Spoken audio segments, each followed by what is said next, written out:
Hello everyone! Today I will be showing you how to download an AutoClicker. First thing to do is to open up the Play Store.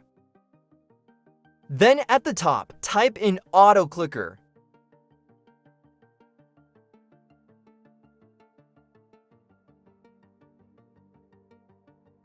I personally use the AutoClicker from True Developer Studio, but any should work.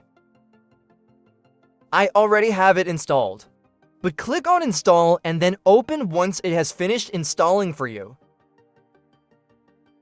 Here is the main screen.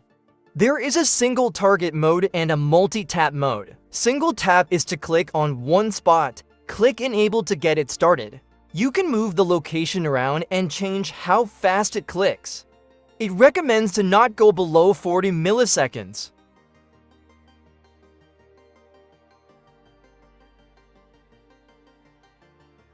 The multi-tap option is wonderful. Click on the plus to add multiple targets. To change the tap frequency, tap on the target.